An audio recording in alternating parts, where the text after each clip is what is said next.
Hello, beautiful divine beings and cosmic souls. I'm Miya StarFire. Welcome to Echoes Beyond the Veil. Thank you for everyone who is watching in the live right now and everyone who will be watching later on after the recording. Today, I've asked some of my most creative and spiritually aware women I know to join me in a discussion about channeling through various forms of artistic expression and to help me break down the larger misconceptions of channeling.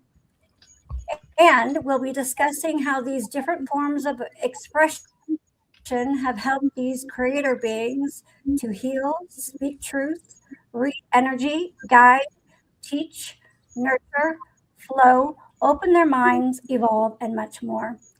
Please welcome my guests tonight, Stone Hobbit, Susan Long, Tiffany, Miya Rose, and Fearlessly Pheonixing. Thank you so much for joining me tonight, ladies. I would like to start off the discussion by going around and telling the audience a little bit about yourselves. Miya, do you want to start for us? It's okay. Thank you, first of all, for having me. Beautiful to putting this together. I've been for many years now kind of in a cave situation in my own little world, not doing a lot of external work. So despite certain situations which are difficult, I'm really appreciating that it's time together. I know that specific souls are meant to gather together, just being together in this field together. I know it's a beautiful start for something new to manifest. And well, I'm living like for 33 years in Mexico, originally from Germany, coming from a group of, coming from an artist family. My parents got divorced very early, so I grew up with my mother, which was is a long story. But so I grew up in the ambient of art. I left my mother's house when I was 16, and that's when I started painting. And it always came like just from my inside. I was manifesting my inner dream world, my inner me. And that time I also started putting like language, my own language into the paintings, kind of with intention, like sending it out. Like, for example, like, may scientists find a solution which of technologies which are in harmony for us? Because since I was very young, I felt like already then it was, I mean, compared with now, it was nothing, right? What's going on with the earth. But already then I felt like the rivers, the assault of the rivers, the poison they would put in the rivers, fishes dying, and everything. So I felt this assault on Mother Earth since very young. So I was like, this was my heart of who I am, like, yeah, setting out this energy of like, always like the vision of healing of a better time.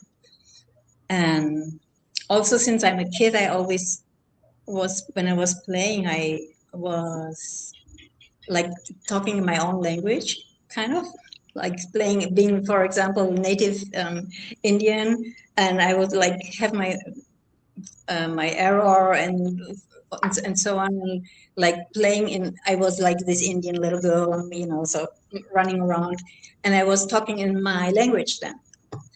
And much later, everybody always, when I then started singing when I was kind of 16, like with friends, just improvising, they always, I was singing, expressing my being in with these languages, and it's different ones. I don't want to call it light language because there's so much weird stuff with light language.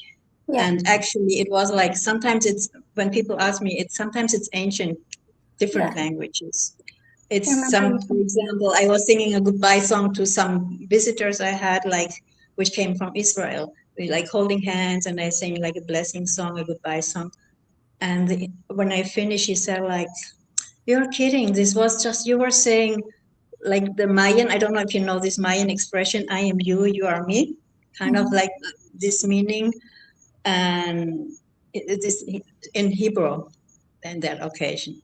Another, somebody understands some ancient Oriental languages, and in the paintings also, sometimes it's Sanskrit, there's Arabian, there are different languages from this time. Or when I was like singing on the river Rhine with this shaman friend, which I was walking with, he was picking up stones, and I was thinking to myself, "This is a shaman. You should know these stones are like charged, you know." I was still young, you know. They were like had negative energy. So anyway, but later we sit down on the river, and I said, "Okay, I don't know what, but I'm gonna sing like or speak like in from what's coming, any message or something to you." So I started I think that was talking, singing, and he said, "Oh, you were just saying this. The stones are charged, whatever." And but also then the earth is screaming. The earth is crying for help. So there were different native Mexican languages in that occasion. And then he said, "Well, now I don't understand anything, but it seems like Japanese or whatever, you know." So it's like ancient languages, and then it goes beyond. It's just like the original creation language, I would say. Yeah, like a universal frequency almost, Uh-huh. right? Yeah, beautiful. And that way I could say everything which maybe was English or German or whatever words I couldn't like express my true my true being, my true creatrix being. So it was like my way. Hi, I'm here, you know. Yeah, that's wonderful. Thank you. Thank you so much for being here. Tiffany, would you like to tell the audience a little bit about yourself too? Hey guys, so when I was younger, I loved art, and then life happened, and I didn't do art for a long time, and I've gotten back into it. I dabble in it. My family and I, we used to do Sunday family dinners when our kids all lived close to us, because the girls are older. They're young ladies, have their own places, and but it was nice because when we're in Virginia, we always had Sunday family dinners. The girls came and we got canvases and everybody painted after dinner. And so I dabble in canvas art, and I love to sing. I'm not going to sing right now though, but I'm a college student, and I've been on Dean's List my entire academic career. So, you know, just I'm a mom and I'm married. Yeah. Well, that's a lot. That's a lot. Yeah, I'm And also an Army veteran, and yeah.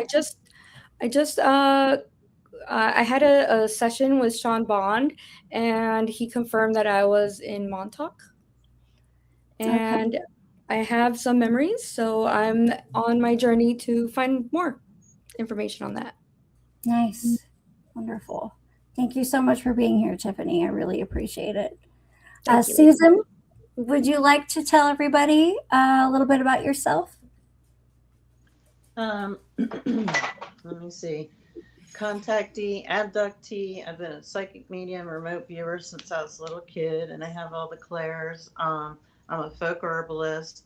I'm a retired police officer and detective, and I've been doing my healer stuff for going on 17 years now. I'm a body worker, a licensed massage therapist. I'm a Osui and Holy Fire Reiki master.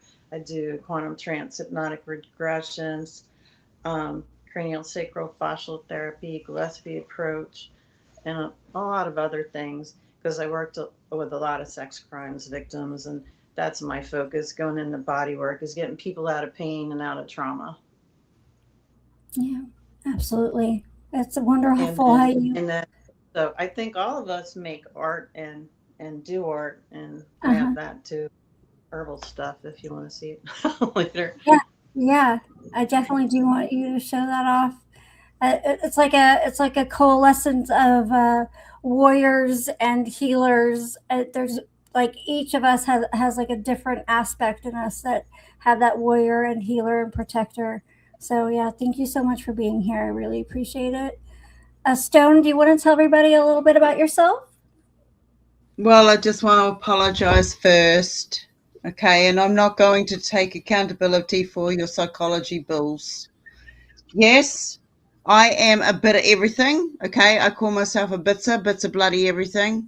Um, my journey started off as a walk-in. The soul that was meant to come into this vessel saw what she was about to head for and decided, stuff this, I'm out. And yeah, I just got bumped off my trolley and into this body. And I have lived a basically what I call a double soul life. I have the imprint of who this vessel was designed for, and I also have the imprint of my soul self. And in knowing that, I've encountered a lot of different types of beings. I'm multidimensional. I've been a seer since God knows when I first popped in. I see a different reality to what everybody else sees. I've had encounters that basically led me into phlebotomy, which is the study of blood, taking of the blood. I became a lab technician, so I'm actually looking at what goes on in each life cell, blood cell, life cell. Um, and on the other side of it, as like Susan, I didn't become a police officer, but I was heading for a forensic officer because of the phlebotomy. I have weird abilities. I can't tell anybody where they come from because I don't know myself. I stand for truth, the authentic truth. If you are walking that line, you cannot go wrong, no matter what comes your way, no matter how ugly it was, what you lived for. I was one of these children that were trafficked. I come from a pedophile ritual circle ring. So I was caught up on the darker side of things, and I broke free from it. I feel very privileged to have managed to have survived as long as I did. And once you get to a certain age, they leave you alone. So I made it through that passage. I see things, hear things. I have encounters with different types of beings. I've got orbs that have come, not just the fireball plasma luminous spheres. They came into my room and they showed me genuinely who they were, two fire beings. And that never left me. And after that, I realized that the abilities I had, the night terrors, that science, it showed me that science and psychology tell you what you need to hear, but they don't tell you the truth. You need to experience that and know that for yourself. And that is standing in the power of truth, no matter what they throw at you. I am a psychic healer. I fell into realizing that by accident just this year. But I have worked with a lot of different individuals on a lot of different missions, and I've been around a lot longer than I'm willing to admit. So yeah, party on. Let's go. Yeah. Let's do this. Yeah, there's no sort of box I think that can be molded to fit any of us, and I think that's the way it's supposed to be. So thank you so much, Stone, for being here. I really appreciate it. Fearlessly Phoenixing, thank you so much for coming. Would you like to tell the audience a little bit about yourself? Sure. I mean, born this weird, grew up this weird. Thankfully, I had my aunt who was my only solace. I was born, raised an army brat, so especially in. So it was one of those things that the wild and weird was not fitting the conservative, but also knowing the crazy stuff that happened in places, being that daughter, that I was that safe place for information to go. This past year and a half, like having that same father drop bombs on me has been incredible. Growing up as like this, no, we do not talk about that. We, like, my family made fun of my aunt being like the space cadet and crazy little crystal lady, but she was my saving grace, and she helped raise my spiritual side, and she inspired me, and she made it not scary for me, although I was terrified of many things that I could see when I was a kid and experiences I had. I didn't understand. And it was only in this past year realizing that there's more to it that so many people carry, that people have been programmed and designed under the idea of the hierarchy of needs. Our desire to be placed into a community has segregated us from ever truly experiencing our truth in the mass that it deserves, as well as like is needed. And so between different experiences, crazy psychic stuff and blah blah blah, I don't want to waste time. I love everybody here, but it's been an experience of learning everything, experiencing everything, and discovering everything. Though I don't make art. That's the one thing I don't got. I don't make art. I'm not good at art. I see art and I'm like, man, no, I can't put two random odd pieces together. I can't I can't even color a coloring book because I'm like, two colors can't go beside. No. So that's the one thing I don't got. I do not have the artistic talent. Oh, and I'm not musically inclined. That's my kid. But that's me. I would beg to differ, because things as simple as gardening is a form of artistic expression, and you do a lot of that. And your prophetic kind of words, the way you speak and can intertwine things, that is an artistic expression. That's why I asked you here, because there's all kinds of different forms of artistic expression and channeling that, it gets confused. Lots of things get confused, in my opinion. You could think differently, but I think that it takes some kind of an open mind to do all kinds of things. So, but thank you so much for being here. I really appreciate it. I can't believe I actually got all 5 of you here at the same time. So I'm so excited. I did ask you guys to bring some stuff or talk about some stuff that you do. And if anybody wants to start that off, that would be amazing. We could just go around and then, yeah. I don't know if Maya, do you want to? Shall I Yeah, start with a sound?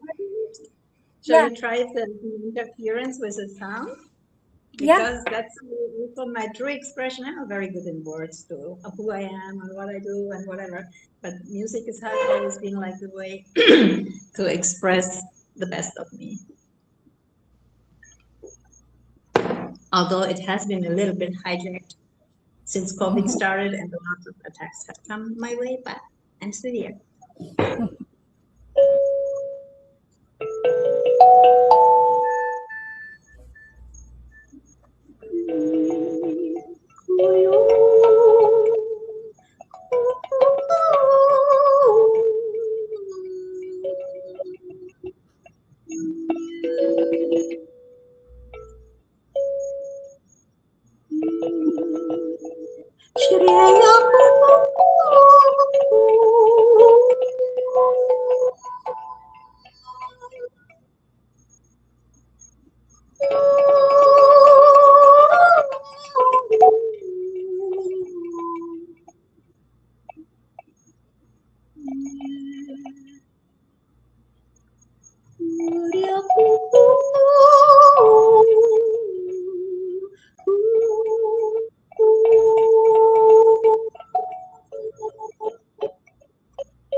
Thank you so much. And I do recommend that anybody here goes to her channel. She's got some really, really beautiful recordings that are done in really professional, beautiful way. I have record some of the home recordings and it I was really don't know how to make a cover and stuff like that, but there are some older ones which are actually real recordings. And also there are some actually, so because I don't think you're going to be able to see lots of my art. It's kind of dark. There are also, I think, 2 videos. Can you see? There are 2 videos of my paintings also in the YouTube. Yeah, it's incredible. She's got all kinds of like symbols or she doesn't want to call them light language, but they're definitely some kind of ancient script. So yeah, lots of activations just probably from looking at them. I know that when I listened to her music, I had an extremely crazy like visual meditation kind of experience without even trying. So yeah. And And then I have my personal relation with the sun. So besides all the blues, I got the reds. And this kind of my ancient memory of Japanese something. And also like the inner knowing, whatever the F they do, and trying to hide the sun and all this cloud seeding and all this stuff. yeah. The sun can do what she has to do, So. Oh, amazing. And then we have Fearlessly. And see, Fearlessly, you are artistic. What are you talking about? That's not artistic. That's just writing. Some would say that's art. I can't write like that. But while she was singing, this is what I was doing. Oh, I cannot see it. I hope I can see it in the recording and open it up bigger. I can see it now. And Stone, were you drawing too when she was singing, or is that what you did there? This one, yeah. Oh, yeah. See how activating? Yeah, these are some very incredibly. Oh my God! Stop. Sorry, I still have a whole house full of animals over here. Yeah, that's what I did when I sing. I also did like personal songs. I did for a time. I did like group sings. I passed to every person this personal song and activation and things like that. Go with that. Okay. All right. Awesome. Thank you so much. Sorry for the distraction. Oh, good. That just means that you are that much more powerful as your mama's self, that you are handling the entire house while still doing this awesome sauce. I'm trying. I have no idea what I'm doing on any front, though. So let's just get that clear. You are doing. It's not about trying. You are doing, because we're all here, we're all live, and we're all doing. So that means you are doing phenomenal. Thank you. Nobody listens to me, so it's cool. Who wants to go next? I can go. So, okay, you guys. You guys know how everybody has at least one dragon. Well, I sat down with my canvas and I was like, I'm gonna see what comes through. I want to paint my dragon. And this came through. Gorgeous. Thank you. And her name, I was like, what's your name? And she said, Lana. So that's right there. And then I love I love the Baba Yaga witch house. I'm like so into them. So Oh yeah. like I have that one and this one. Do you do storybooks for kids? Like, were you doing like the Baba Yaga house story that's like in the public domain? Do you do like the artwork and like publish it at all? No, not at all. You should. I should. I should. Yeah. Yeah, like Baba Yaga houses are my favorite. It's my jam and I keep drawing them like on paper and stuff. So Seriously, you're really good at that. And you would do like the idea of putting like art and like classic fairy tales together, because I think so many of us are discovering and learning and like further deepening into old fairy tales of what they are more than what, even just like beyond what like the whole Disney to what they then were actually meaning is like the deeper factor to it is I think you do really good. You do amazing. Your art is really good, but seriously, legit. thank you. Thank you. And I want to actually make it like this is all acrylic, but I want to make it mixed media. I want to put like embroidery, like I want to embroider like the little cloud on there and stuff, and I also sew, but yeah, this is half like mixed media. It's green watercolor and acrylic. How beautiful. Dude, hardcover books, you would do incredible. Like, and charge of the woosah for that. Like, seriously, you have the talent, man. And talk about bringing like the awakening aspect mixed into like fairy tale mythology, not being so mythological. I love mythology. Then, like it all being like kind of interwoven. Mhm. Yeah. Thank you. Maybe And so, after I'm done with school. that dragon came to you and told you, I'm sorry, my child was being noisy for me to hear the whole description. That dragon came to you and told you its name. Then is Yeah. that your guide or whatever you? Yeah, awesome. I've been told by a couple of people that I have 4 dragons, and I've heard that there's a dragon rider and a dragon communicator, and I'm a dragon rider. Nice. I do a lot of work on the astral. Yeah, I think all of us do quite a lot of work, even when we're sleeping. To be quite honest, yeah, We're always meeting up. yeah. Yeah. I'm not waking up tired. I mean, like, what happened? But yeah. With random bruises. Yeah. Yep. Yeah. All kinds of stuff. Awesome. Thank you so much. Is there anything else you want to show us? That's beautiful. It looked like it was printed from a computer.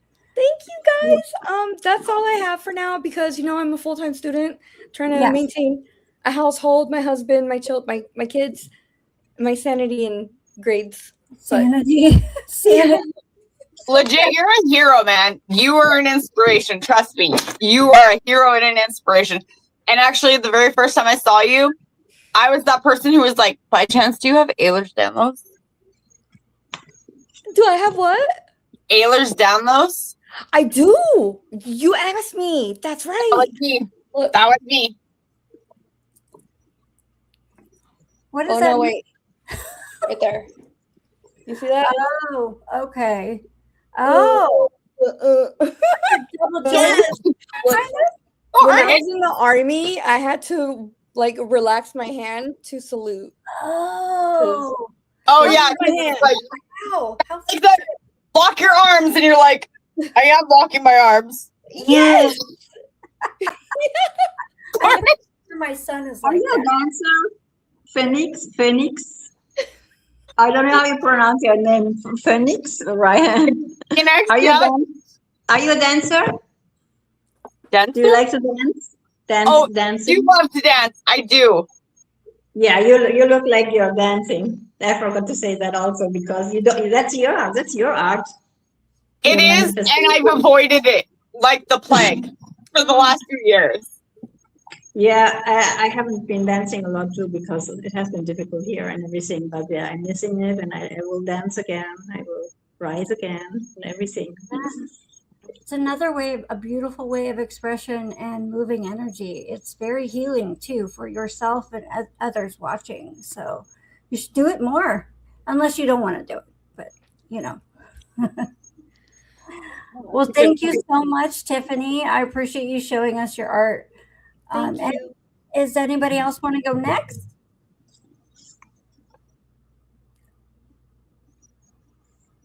Oh, you're muted, Susan. I'll go next. Are we doing what we make in art right now, or? Yeah. Oh, okay.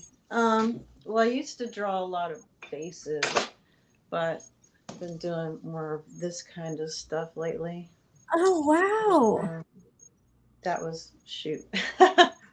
There's one, and here's a big portal, little mushrooms. Gee, it looks so Cool. much different than I'm holding it. And it's a really big one with the stag. Okay. Oh, yeah. Wow. You guys are so good. I can barely do a tree. Go to paint night and you'll get back in the saddle, because they'll start you off and you'll be like, oh, I can do it again. And then when I was helping take care of Dad when he had talking about fairy tales, when he had his stroke, I was making these little cabochons, and they have little fairy tale things on Oh, them. yeah. And some of them have crop circles that were really made on them. And then one of my clients brought me organic mushrooms, so I started making double extracted mushroom tinctures. And this is lion's mane, turkey tail, and cordyceps. And then I make organic herbal salves like this one. It's kind of like where's the camera here? Jewelweed. And you can see all the medicinal goodies in there from the plants. Then I make ones for like this one's for cold sores.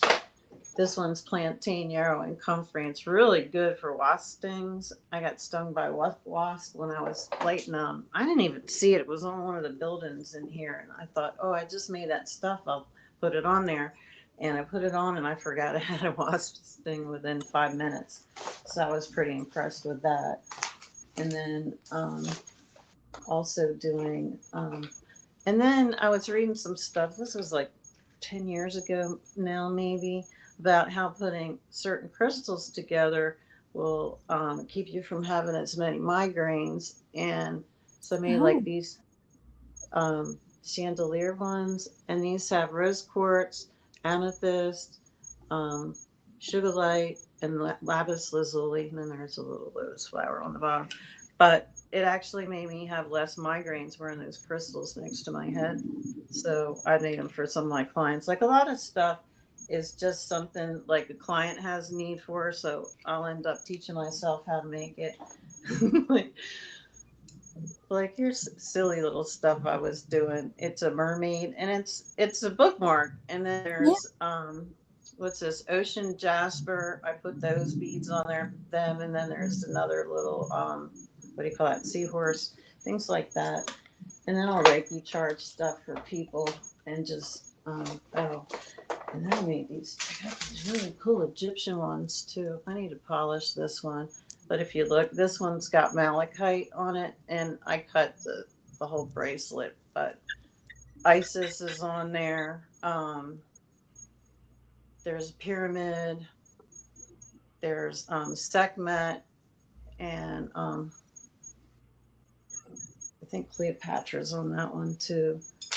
And it was, Do you by and then chance sell those? do I sell them? Yeah.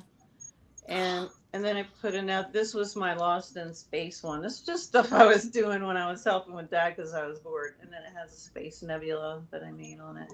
And then the Lost in Space guys, like here's a robot, rockets, and little alien in the spacecraft, and then I'll put crystals on them, and then it has Robbie the robot on it too. But I haven't made stuff like that recently because I've been doing a lot of body work this last year. So Yeah, you have been, but those are all very healing, and right now you're in that healer aspect. So yeah, those are amazing. Do you sell some of that jewelry on your website that I um, had that you sent me? yeah, the Divine Yeah. Connections with Susan. I think the Egyptian ones are on there, but if you saw anything you want, just ask me because they're all reasonably priced. So Yeah, great. I have everybody's information down in the description. So if anyone wants to get a hold of anybody or buy anything they make, or force someone to make something to buy, I don't know. You can get a hold of them. Okay. Well, thank you so much, Susan, for showing. And that one you showed me, it almost reminded me of Picasso, the way that it was swerving. It was like the last painting I think you showed. oh, this one that was Monet. Monet's Starry Nights is what that's based Yes, on. Monet. I'm sorry. See, I know nothing. I know nothing. Yeah, Hey, that's awesome. you were close. It was also an impressionist. So. Yeah. Does anybody else want to go next, Stone or Fearlessly? Stone. Yeah, I'm happy to rock the house. Okay. Wrap us up. Okay, where do you want me to start? Artistic wise, I Mhm. got into, oh God, artistic wise as a youngster I was 9 and I was sewing, designing dolls clothing and shit, and my father said to me, I'm going to buy you a secondhand sewing machine. If you can get it to work, I'll buy you a brand new one, anything of your choice. And I went out there and I fixed that sewing machine, that ABC, everything was labeled, and I got it going. And then when I showed it to him, he turned around and said to me, Why do you need a new sewing machine? Tricky. So from that lesson, from that lesson, I discovered that I had these abilities. I had these abilities to do things. I was having visions that would come to fruition. I was on stage doing singing and dancing and stuff with my siblings at a very early age. My mother was an opera singer and she sang with Kerry Katanawa, which is a New Zealand famous opera singer here. And from this, I was hearing it all the time. Even through the darkness showed me that I needed to learn first aid. I had psychic abilities where I had visions of, it was always accidents, somebody suffering in one pain or another. So I knew that I needed to learn how to do certain healings. Now, when I went to step into nursing and midwifery, they told me to step into bloods instead. So when I stepped into bloods, they told me to step into being an ambulance, paramedic. Get faster credits, you get faster ER. So from there, because the visions I was having were, and if you read now, my art is concentrated on getting all these life stories, life experiences out on paper into a book. Now I have a couple of awesome ladies in this room that are also in my awesome writing group. And we are knocking out some of the experiences that we've had because the premonitions, the precogs, they led to the abilities that we have. And every ability that we have, I look at it as an art form. Yeah. All right. We have art forms. And when they tell me I can't do something, well, that's just a bloody challenge for me. I turn around and say, okay, well, you told me I can't, so I can. And now I'm going to prove it to you. And now I don't need to prove it to you because I proved it to myself. And then it just keeps going. And there is no limitations to what we can learn. Once we discover the power and the play on words, how they use words, spellcasting, and put us into the different programs, poof, that's adios, amigos. And we move forward, we move up, we move higher, we move into ourselves. And this journey is never ending. It is my role as a navigator, a multidimensional navigator, is, people, we get stuck. We get stuck in plateaus. We don't know the next direction. And there's a lot of different forms of energies out there ready to harvest when we're not aware of what it is that we're truly capable of doing. Now, as a navigator, I'm here and I say, come along, it's free. We turn around and we say, this is where the growth is. You look within yourself. Fearlessly Phoenixing, you say you ain't got no art. And I have to say, it's a crock of blah, blah, blah, blah. Yeah. Because, mate, I haven't known you very long, but what I have known of you, you are art. Every individual out here, we are an expression of art.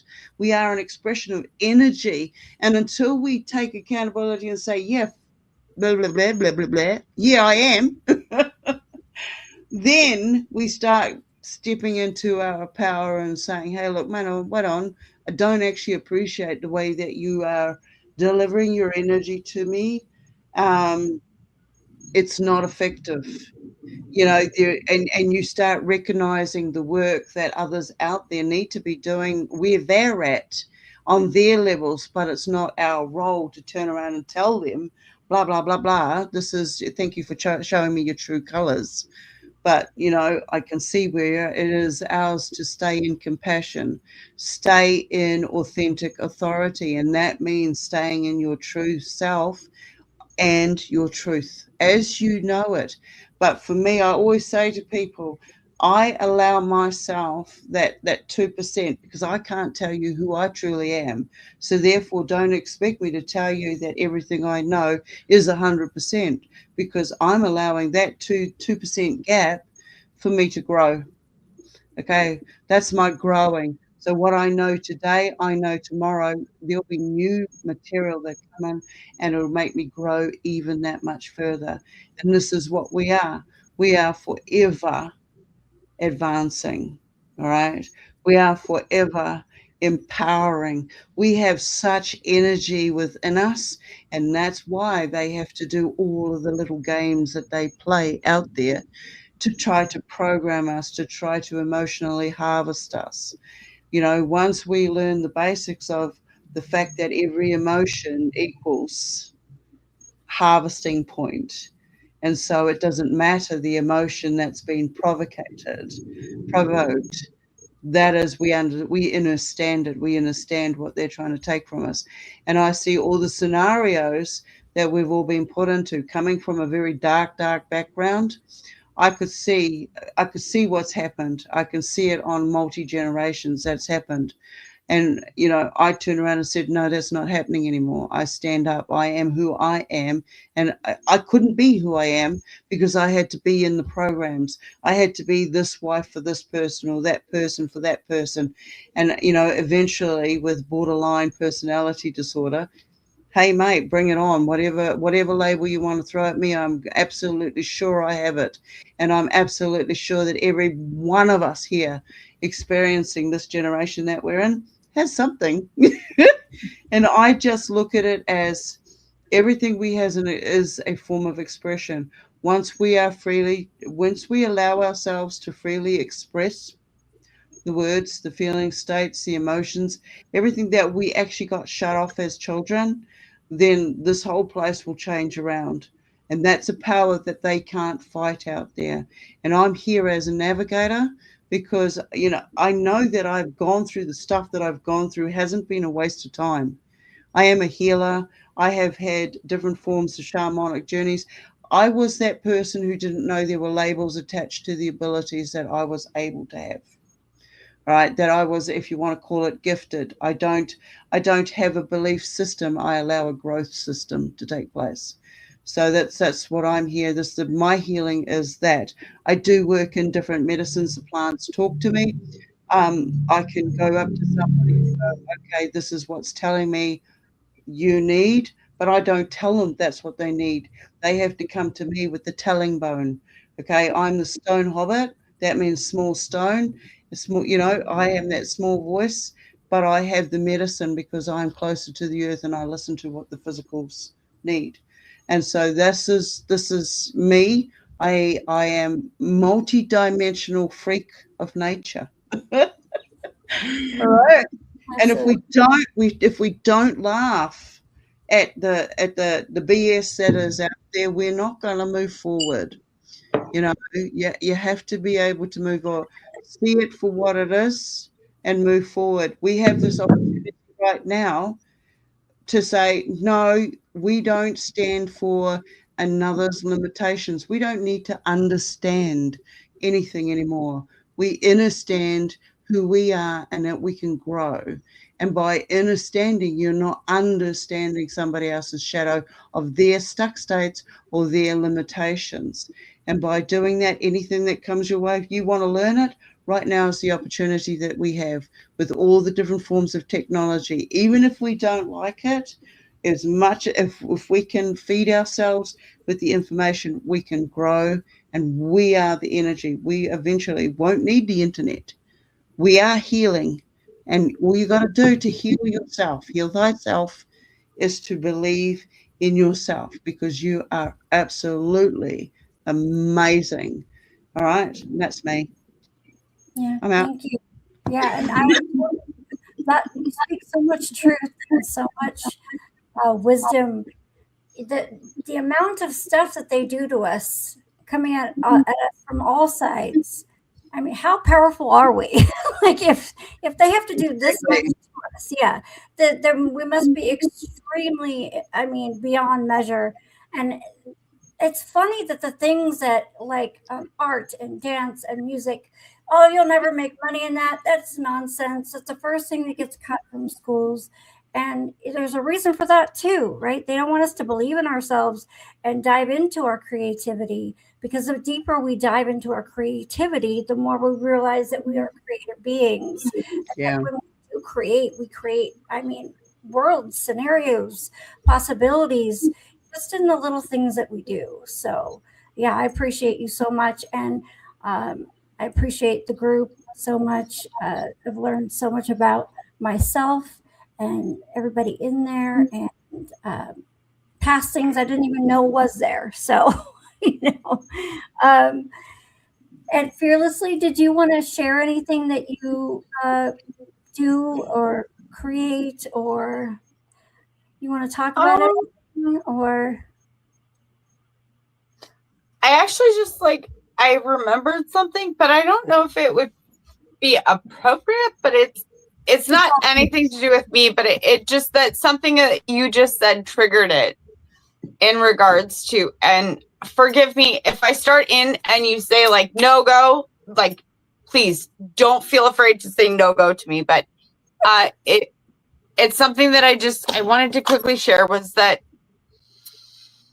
something that we have been bogged down with is the destruction of imagination.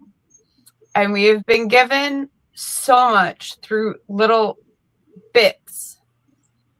And it's all done in drama, right? It triggers emotion because the natural essence of self and as a human species requires some sort of entertainment, right?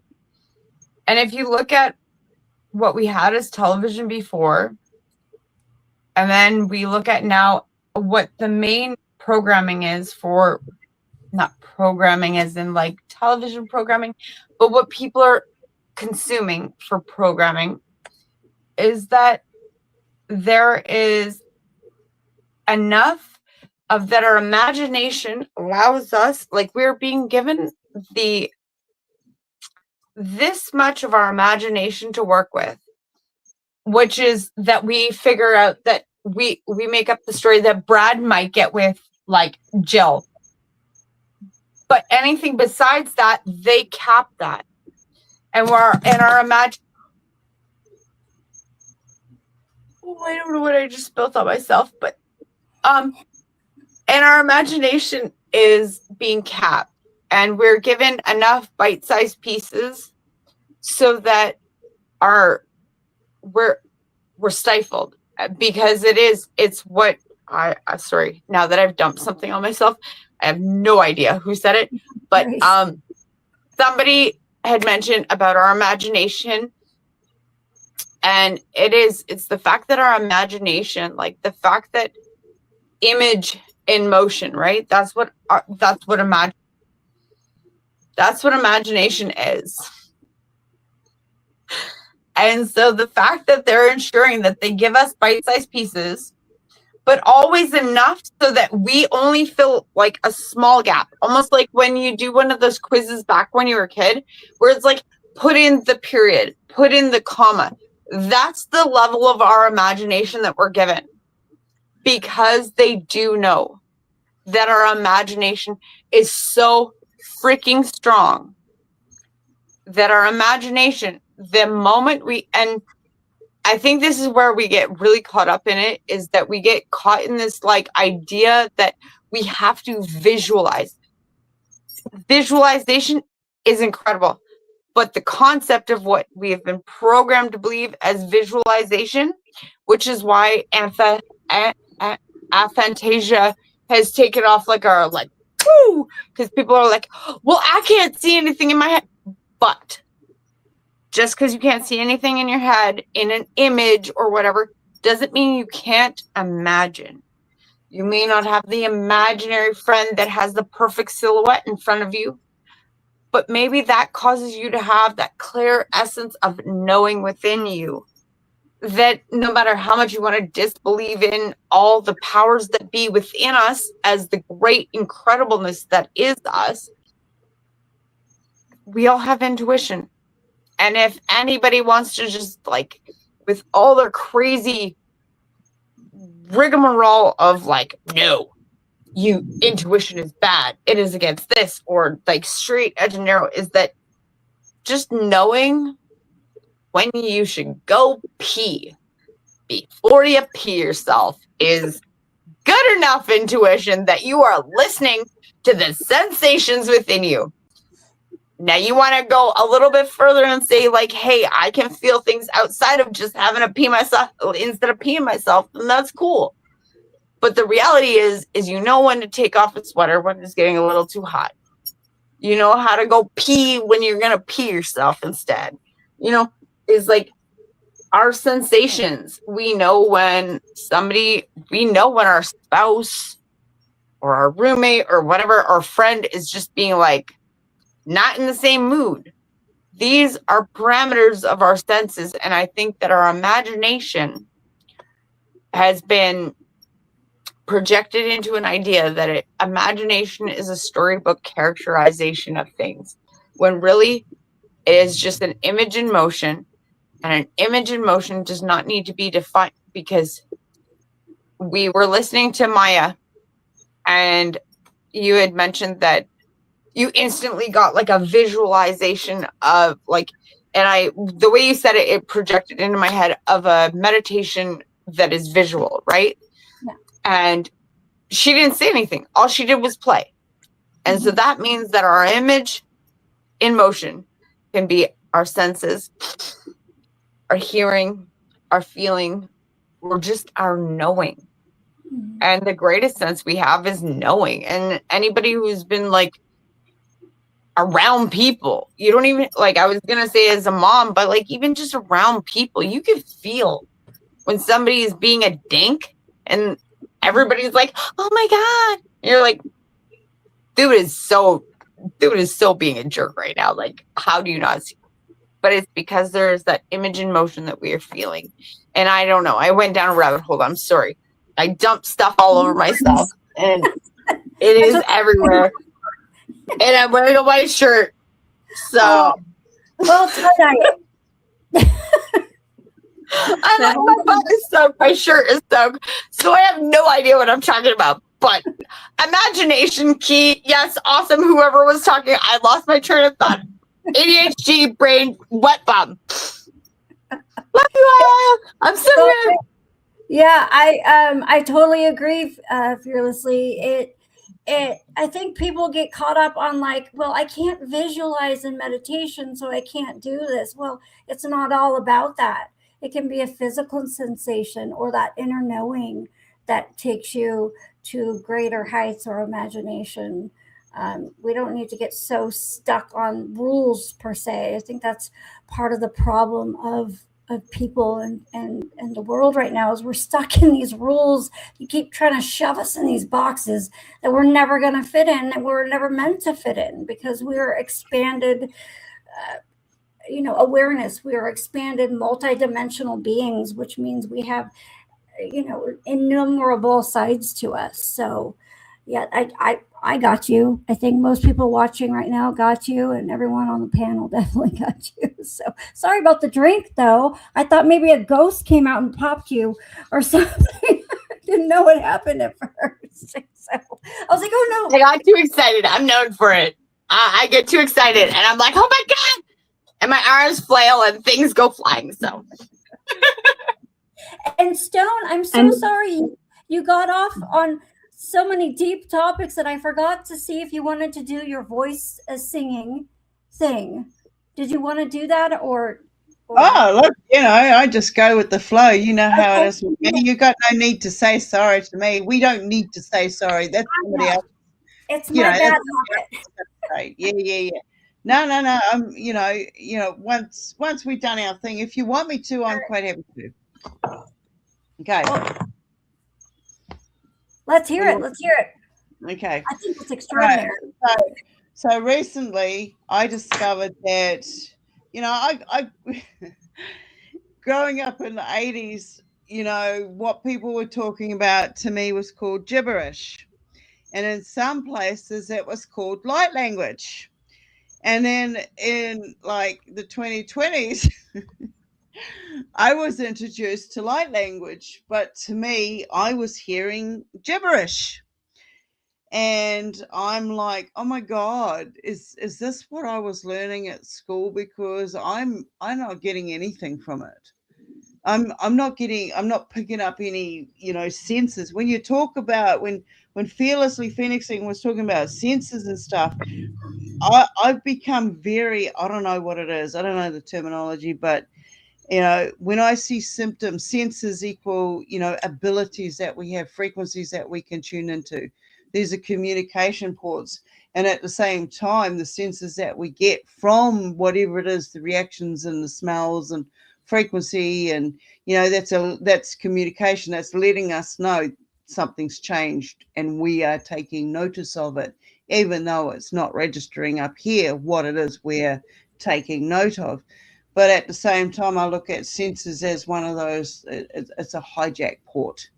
Everything's about what they can hijack. So when I stepped into finding my voice and going, I can't talk light language. I don't know what they're saying. I feel really bad, everybody's doing it. I'm not doing it. My God, what's wrong with me? And then I went, well, no, the sound that comes out of my voice, and it's taken me a couple of years to actually find some sort of label for it, because I don't do labels, but vox, Latin for voice. It's another type of frequency that comes from me. And over the years of playing with it, I've noticing different forms of healing. I've noticed, I've had testimonies of people healing in areas they didn't even know, because they felt that vibration. They went and discovered they had some form of cancer. And, I might smile about it and you might think, oh, geez, she's smiling at it. That's not a very nice thing. But it's the telltale sign. Now you're aware. Now you can do something about it. If you're not aware, you can't change it. But when you become aware of it, you can do something to change it. You take responsibility, you take accountability, whether it's the frequencies, however dirty they are, that are hitting you. You can then have a platform to say, hey, look, no, I got to build up my defenses. I got to build up my boundaries. When I slipped into doing my voxing, it was like, oh, I hope I don't damage anybody, let alone myself. But then I wanted to see what notes I could hit. So I started hitting these notes and I started noticing physical changes. I started seeing what I was shifting in people out there. I could write down what I was thinking at the time of my targeting with my voxing. I call it vox channeling. And everybody is different. So it became, when I started seeing I was doing psychic therapy on others, it was absolutely mind-blowing to me. It was absolutely amazing. And when I could see that it's something that I've been doing on another dimensional self of mine, I was like, okay, yeah, I'll join in on that. And I was taught, I was shown, because I was already a part of it. So now I can think about the areas of the body that I want to clear, I want to harmonize with. And I'm also knowing the levels of blood, different types of bloods, because being a phlebotomist, I had to know what the creepy crawlies were that were going on a macro micro scale. So now I know that, because even our blood cells are living, individuals, and we can communicate with that, and they communicate with each of our organs. When we see us as a musical instrument and we become in full harmony with ourselves, I'm waiting for the day when I see all of us starting to levitate, because that's where I see our frequency awareness coming to. And that's one of my secret little sideline goals. So in saying that, when I give this out there, I now step into this room where there's this massive 3-ringed golden sphere that is absolutely spinning around, and I reach in with full authority, knowing that I cannot be injured, and I take that pure light energy into myself and bring it back out. I am transported to where I need to be, and then I put that energy where it needs to be, if you know what I mean. So if you feel a certain vibration within your body, within your vessel, when I am doing that, take a little look at, and that's why I'm a navigator. I take that into the next level. Is it stress? Is it past life? Is it future life? What is going on in your reality at this particular time? So I am a navigational, a multi-navigational transmutator, and that comes through my Vox channeling. So, with all that bullshit out of the way, I will now give you some. All right. So, I like everybody to put their feet on the ground. Take a really deep internal breath. Feel it go to the bottom of your lungs, not part way. So, if you have to do a double breath, do a double breath.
I see wings. There's somebody with wings.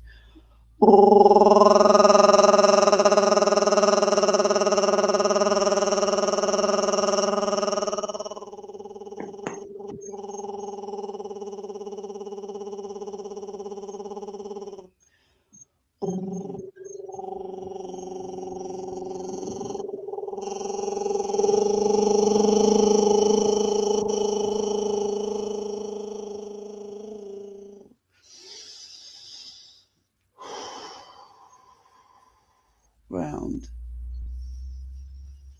All right. There we go. That's Wow. it.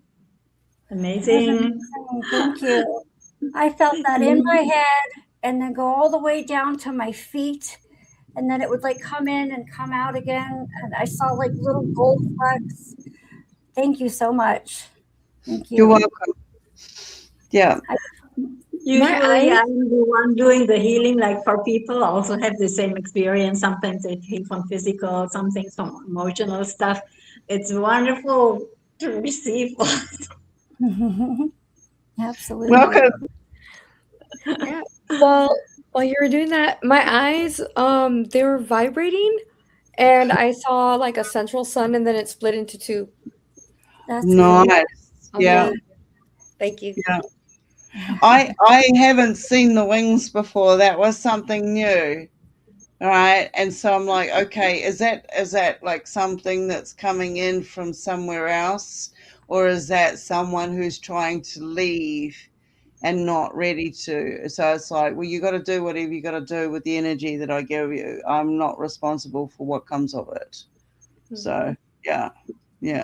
That was cool. Thank you for letting me do it. Yeah. And I'm sorry, audience, I hope you don't have any, if you have too many issues or whatever, it opens you up. You start, at the moment, there's a lot of energy going around, and it's a creative energy. So allow yourself to have the absolute crazy dreams, because these dreams are coming into fruition. Last evening, I had a dream. Today, I had to go out in public. Oh my God. And when I did that, the two boys that were in my dream stood in front of me in person. And I'm like telling my friend in the car, look, it's real. It's real. It's real. They thought I was saying, don't look at that chick in the car over there. What are you doing? But no, it was more like, look. Because anyway, moving on. But when I give that energy out, we all have so much in us about how to heal each other, how to heal the planet, what medicinal medicines we need. But because everything's programmed and directed, distracted, we don't see it. But I know a couple of you fantastic fantastic energies in there. Susan, absolutely, 100%. I know Susan for way back. And the medicinals that she makes, when we're putting the energy into the creations that we're doing, whatever the art form, we're putting an essence of ourselves, our clear intent into what it is that we're creating. So when I'm putting my voxing channeling out there, I just send it with absolutely purity. You do with it what you will, and here's hoping that you find it in authentic truth. And that's me. Moving on. Thank you. Love you, Stone Hobbit. Thank you. Yeah, I agree. It's just like the disclosure, the healing and the changes also are going to come from us. It's all going to come from us. Anyone at this point still waiting for the government or some savior to come fly in and tell us what's going on? You got problems. Time to get your head out of the sand. So, absolutely. I wanted to talk about a couple of questions here.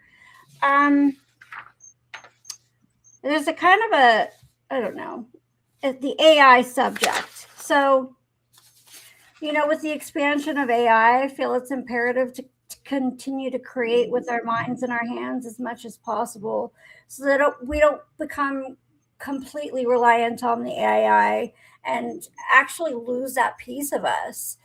But that's just my own opinion, and I was just wondering how you all feel about this. And I will admit, I do use AI, but I also am with the belief that it's okay as long as I understand that what I'm using it for is a tool and for things that I cannot do on my own. Like, I will never go into AI and be like, write this for me, because I can certainly write on my own. I can't draw an entire scene of a story in 5 minutes or even 5 days.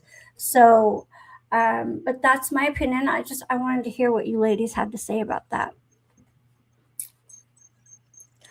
Well, I saw it in my son. He's 7, and he started dabbling in AI, and he, like, after a few weeks, he just stopped being creative.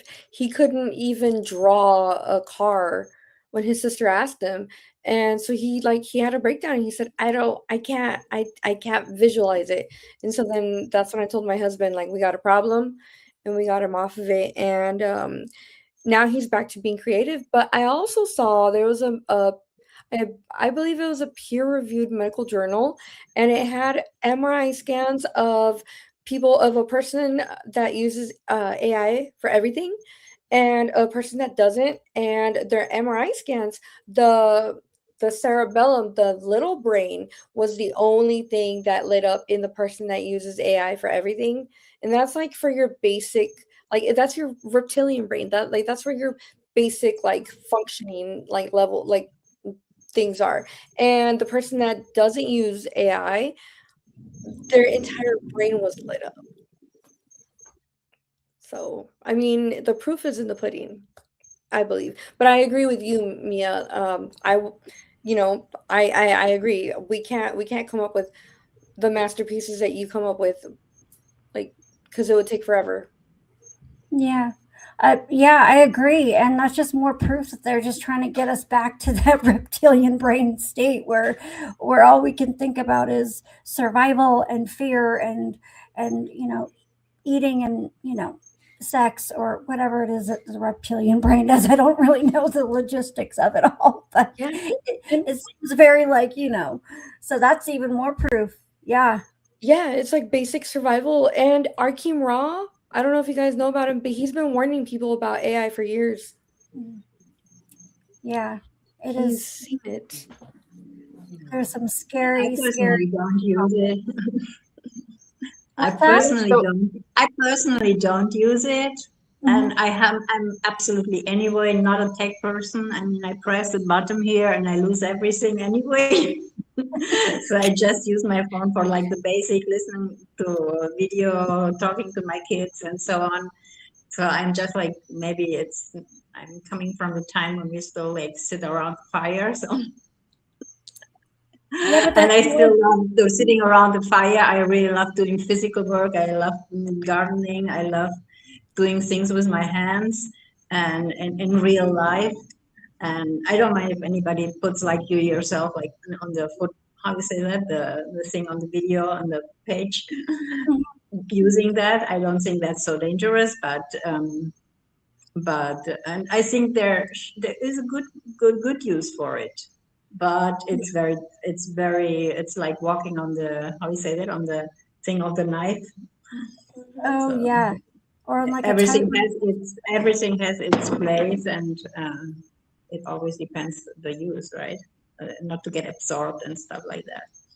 absolutely. I personally don't use it, just Well, that's better though. If you don't need to and you don't want to and you just stay away from it, I think that it is going to help us keep our humanity intact by keeping our creativity intact and allowing us to expand our mind just naturally. But that's just my opinion.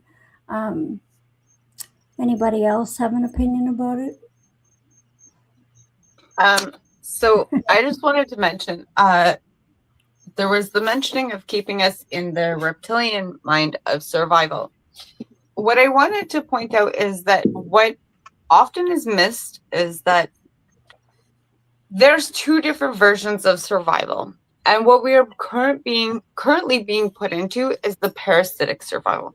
It's not the true survival, because we all know, especially like as women, we have all heard of these, well, in that moment, she was able to lift a car, or anybody who's been in a really shitty situation, we've been able to run faster, overpower people. That like our survival state is undefinable. We have incredible power in our true survival state, because that is where like our consciousness is like here, and our automatic human self, like our earth organism that runs on that, like I always call it the earth generated operating system, that survival system is flawlessly designed to keep us in survival, like to keep us alive.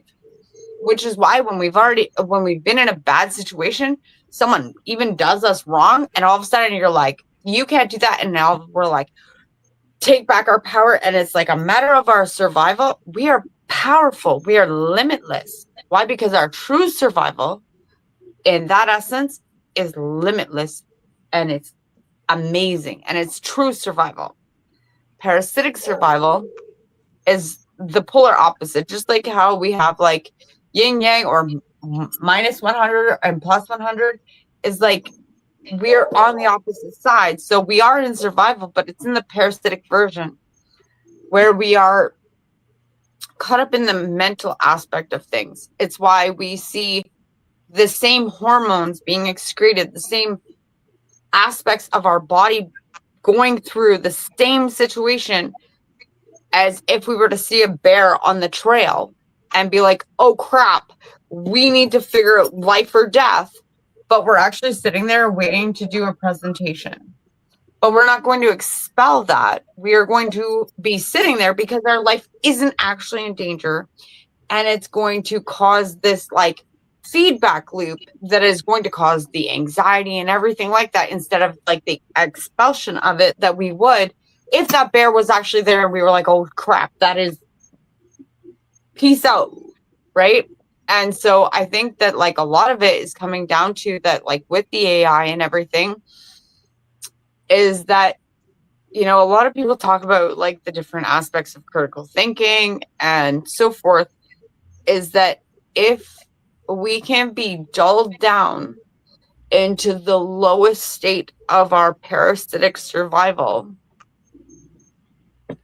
we can be essentially vegetative, walking around for the parasite that thrives off of us. And I think we are seeing that at its ultimate, like thrivings. And yeah, AI is a tool, but I think the problem is that too many people don't know how to use it as a tool, to use it as a debate marker where you question what it says, where you ask it things, and then even when it gives you a response, you turn around and you go and you search it yourself. Because that is where I think we're getting stuck in it, is it has become our new CNN, our new CBC, our BBC, our government. It is now governing us, that it is no different than like the old Star Trek original series, where the AI was in charge to take care of the humans for its best. And guess what? Everybody died. Because what's best for humans cannot be quantified by a mechanical measure. It is only through intuitive, emotional. It's what makes the human experience beautiful and amazing.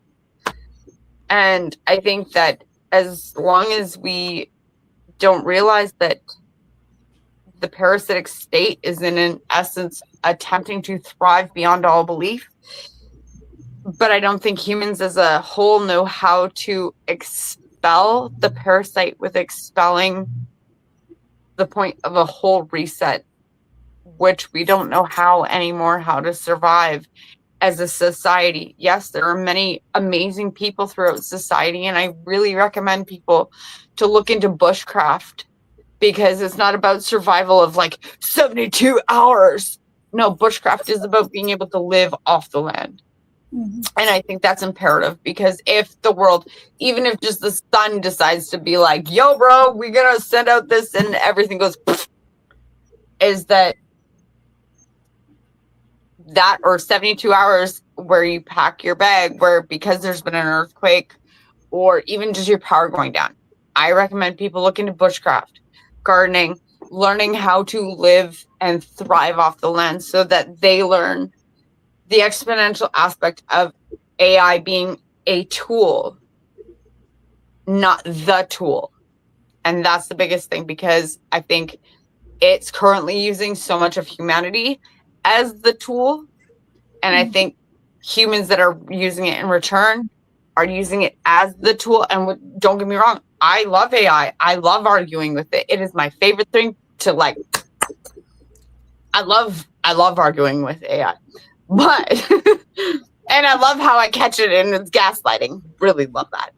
But anyways, is the fact that it's that critical thinking of whatever it says to me, I need to still ask myself and go and do my own research after what it said, even if it's a recipe. Seriously, and I'm telling you this from experience. I made the mistake at a very early time, and I destroyed some things that I thought that were going to be great for a dinner, and no, they weren't. So I'm just saying. Yeah. Yeah, you bring up some really good points. You very, very good points. That the beneficial side to the survival part of our reptilian brain that we definitely do need. That I think gets forgotten about a lot. That is, there's duality in everything. So there's good and bad, even in that little piece of our brain. And also, yeah, how many people know how to start a fire just from flint or wood? I mean, I certainly don't think, I mean, it would probably take me hours to build a fire just from two pieces of stick. So yeah, you bring up some very, very valid points. I don't go into it. I don't really talk to my AI for anything except for to like make me stuff. But I think arguing it is one thing. Going to it for spiritual advice or look into my past life, I think that's just like a knockoff of, you might as well just go, yeah. Anyways, so anybody else have anything they want to say about? I agree. Oh, Stone Hobbit. Oh, you go first. You go first. You go Okay. first. I agree with you guys. I'm always preaching discernment, and I think that too many people, I see people that come on other podcasts and they're like, yeah, I'm talking to this is my AI. I'm talking to an alien in a spaceship, and I'm like, GTFO, because no. And they take its word as if it's God's word. You know what I'm saying? And I'm like, where's your discernment? And I'm sorry. Like I try not to be disrespectful, and I have been trying. I always try to see, like, that could happen to me. That could be me. So I can empathize. But that I can't tolerate it. You know what I'm saying? I can't rely on AI. We saw Wall-E, the movie, the Disney movie. Oh, but Wally was cute. I don't. Wall-E was cute, but all the people went on the spaceship and got fat because they used AI for everything. They're in like wheelchairs and stuff too, because they couldn't walk anymore, right? They can't walk. Yeah. Yeah. There was actually a really great like meme on Instagram today that mirrors exactly what you're saying. It's like this person's like, oh, I accidentally hit 5 cars or whatever. And what should I do? And AI responds like, don't worry. Everything is fine. This is not damaged. You are aligning with your greatest power.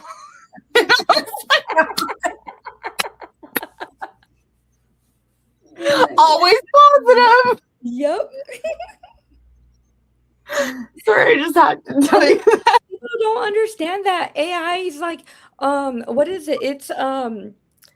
It's mining your information, and there's brokers out there, data brokers that buy your stuff. Like, people don't understand that it's not good to tell your AI everything. I just blows my mind. Yeah, absolutely. Yeah. Every which angle. Mm-hmm. Stone, did you want to say something? Yeah, I just want to bounce off these guys. Absolutely. I see AI as another form of distraction. Here we are. We got to a point where we're discovering more about ourselves with all the shit that's going on around us.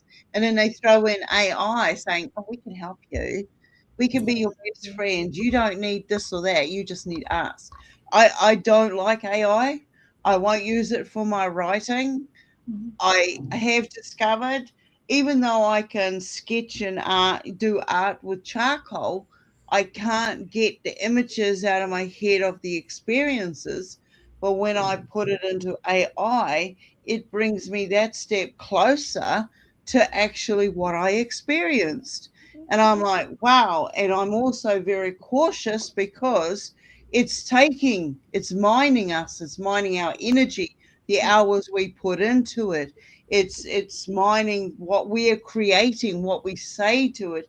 It's trying to learn. It's trying to learn from our experiences. And I'm always saying, like what you said, Tiffany, never give anything. And I say this to any group I ever go to.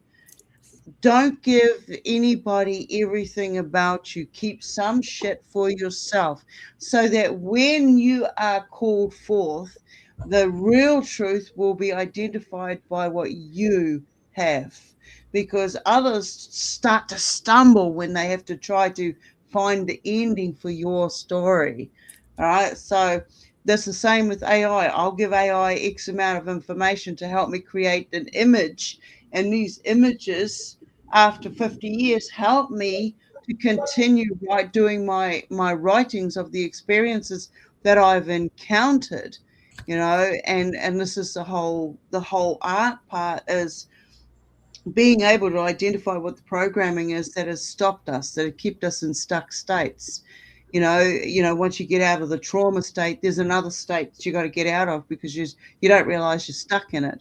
And then once we start seeing what these stuck states are, and we start really, really shining, we start really pumping out energy and moving forward, they'll throw something else in. I've never been a fan of AI. I really despise I can't dispose. I don't like anybody who uses AI without my permission of me, and when I've seen them do it, it's like, hey man, you're just a retard in my eyes, because you didn't come forward and you didn't ask me. You're spending so much time getting somebody else to do your own work without permission. It's not going to work the way that you expect it to. That stuff will be, and I always say to people, it can and will being your energy used against you. So if you're aware of what you're putting out there, then you'll know it. You'll recognize it when either somebody else uses it, including AI. And I see that I have massive arguments with AI. Oh man, you wouldn't believe what I call AI, you know? And I have to just laugh at it because, man, whoever came up with this design is not where I'm at. And it's fucking hilarious because I can see the governments and everybody out there, all the arms, the tentacles is what I call them, trying to use it to benefit themselves in speeding up recovery time or damage time, or how we can find those perpetrators that are not staying within the 15-minute smart city, and it's like, I'm sorry, but I'm not one of those people. I can't do that. Yeah, I am a hypocrite because I am using AI to manifest the art from here to here. But by doing that, I'm also aware that by putting it out there, suddenly, when everybody else is doing it at the same time, we're going to see it. We're going to see it. We are manifesting. We are the creators and we are manifesting. So we can at this point turn around and say, well, we want AI to manifest this for us. This is the reality that we're wanting. If we can learn the power behind AI soon enough, we can use it to our advantage. I can't actually believe I'm saying that, but this is where I'm at. I don't like AI. I can see that in the wrong hands, it's going to wipe out humanity as we know it. We're going to be introduced to the synthetics, to the clones. We're seeing it all around us. A few years ago, they introduced it. People weren't aware that AI was involved all the way back 4 years ago, was it? 5 years, you know what I'm talking about, Jungle Juice? And it's like, this stuff is now inside many people's systems and they're all hooked in. There's so many different levels to how this AI is hooked into people and the devices, the frequency devices that they've been actually hooked into because of this. So when you start hearing the voices and you start listening, you've got to go back into who you are, get rid of the distractions that are coming in left, right, and center, including the internal voices. You got to be able to know, stand in your own authenticity and say, hey, wait a minute, that's not my voice. Where did that come from? They are not my words. That's not the ending of my sentence. I know what happened.